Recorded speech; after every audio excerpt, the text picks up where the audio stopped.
Gros retournement de situation dans cet épisode de Koh-Lanta diffusé le mardi 2 mai sur TF1. Les filles se sont retournées contre Gilles, qui se sentait protégé par son alliance masculine. Il se confie en toute honnêteté sur cette sortie peut-être pas si prématurée pour lui.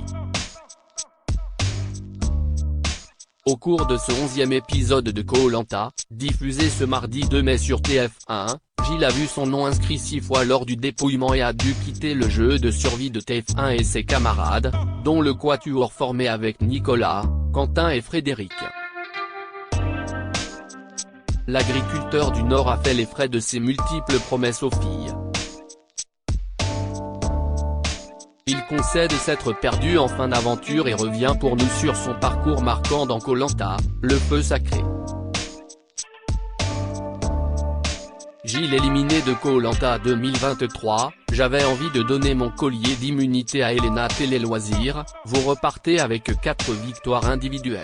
Est-ce rageant de partir à ce stade ou satisfaisant quant au parcours effectué ? Gilles, je suis très content de mon parcours, je me suis étonné de pouvoir aller aussi loin. Sportivement, je ne suis pas mauvais. Je suis sportif au quotidien en tant que maraîcher mais je n'ai pas suivi d'entraînement pour tenir longtemps comme c'est le cas de certains. Lors de l'épreuve des sacs, j'y arrive lors du premier parcours mais après je manque d'endurance. Mais il n'y a pas que les épreuves dans Koh-Lanta, il y a aussi la stratégie, le problème des autres.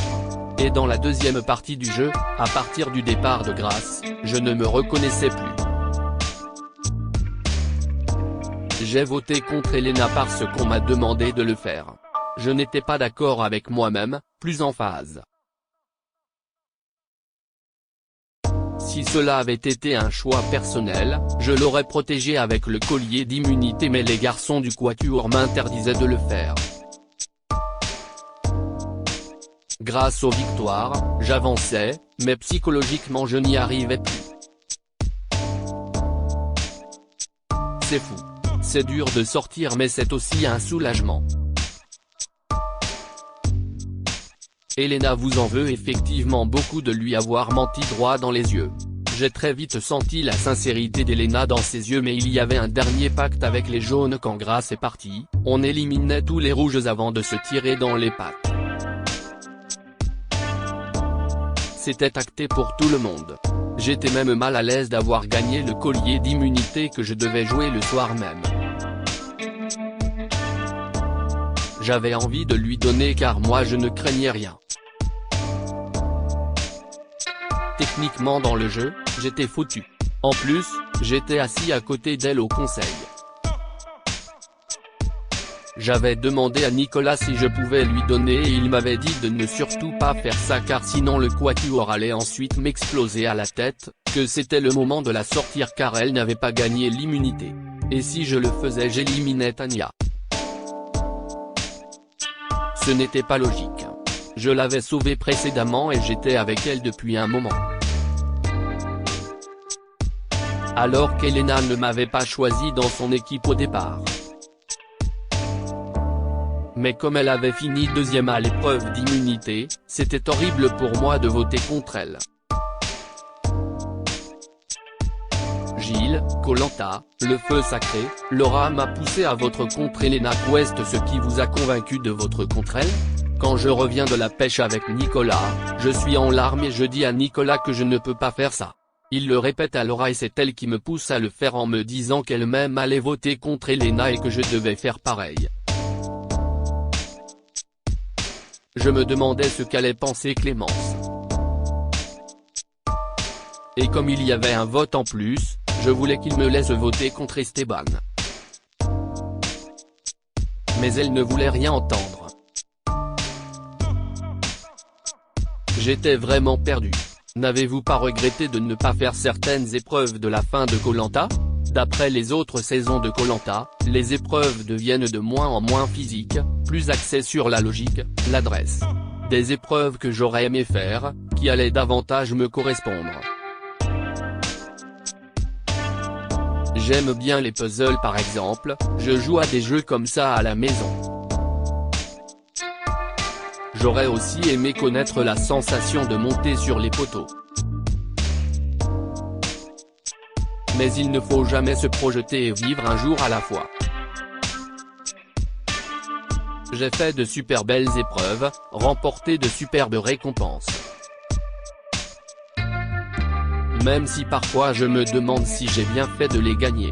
Lors de ma première victoire, quand j'ai réussi à allumer le feu en premier, je m'en suis voulu de réussir aussi vite parce que j'ai dû recomposer les équipes derrière.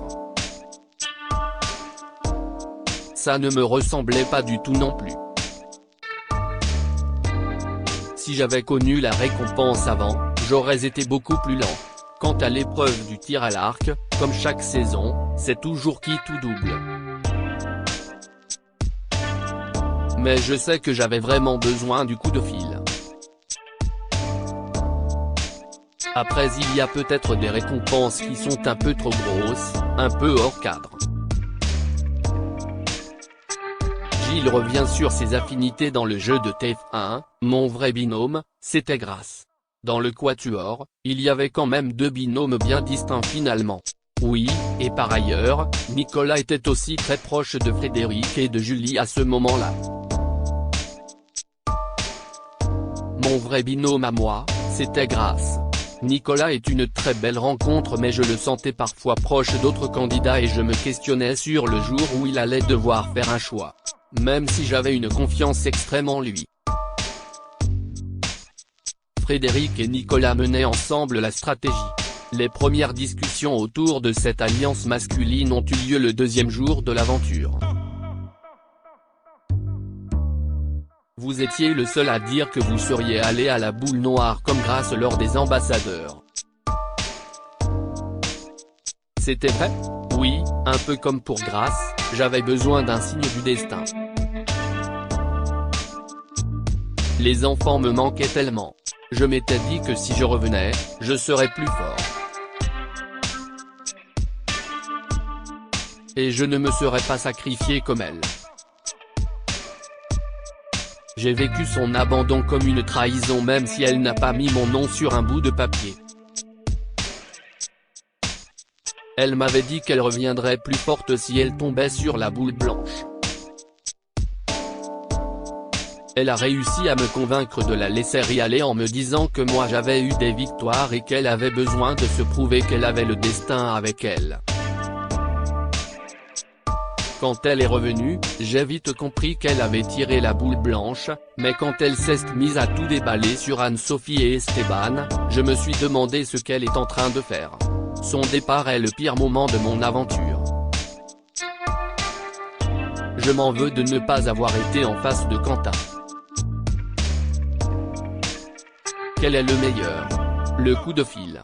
Quand on se retrouve propulsé dans son canapé avec sa femme et ses enfants pendant 5 minutes et qu'on sent que tout va bien. Je me posais plein de questions sur la ferme. Je les avais abandonnés dans un contexte si particulier. Gilles, Koh-Lanta, j'ai toujours été protégé grâce au talisman sauf la fois où il aurait fallu l'être. Vous êtes celui qui a le plus possédé et utilisé le pouvoir du talisman, avez-vous aimé ce rôle? Je trouve ce pouvoir utile, il permet des actions de jeu sans blesser personne. C'était plaisant pour moi. Après, cela ne me ressemblait pas trop d'être sous le feu des projecteurs avec cette arme stratégique. Il fallait faire mouche mais pas trop non plus pour ne pas se mettre des gens à dos. Faire attention. Mais bon, j'ai toujours été protégé grâce au talisman sauf la fois où il aurait fallu l'être. De quoi avez-vous le plus souffert? La nourriture, puis le manque de repères et enfin le fait de ne plus me reconnaître, je ne reconnaissais déjà plus mon corps depuis le 3e ou le 4e jour et à la fin je ne reconnaissais plus ma tête dans mes choix, mes actes, je commençais à parler stratégie et j'étais largué. Je n'étais plus libre de ce que je faisais. Je n'avais pas l'objectif de gagner des victoires comme Nicolas par exemple mais je voulais faire l'aventure en me reconnaissant. C'est normal que je sorte. Vous repartiriez? C'était vraiment une découverte et je ne retiens que les bons moments mais l'aventure est extrêmement dure. Il faut prendre beaucoup de recul sur la diffusion. Je ne suis pas encore capable de le faire par rapport à d'autres. Je referai 1000 fois la première partie de mon aventure, mais la deuxième, je ne sais pas, il faut se dépasser, sortir de soi. J'ai aimé jouer avec des gars comme Rudy et Alexandre, sans blesser, mais quand on a commencé à jouer avec les valeurs, les sentiments, le vent a tourné.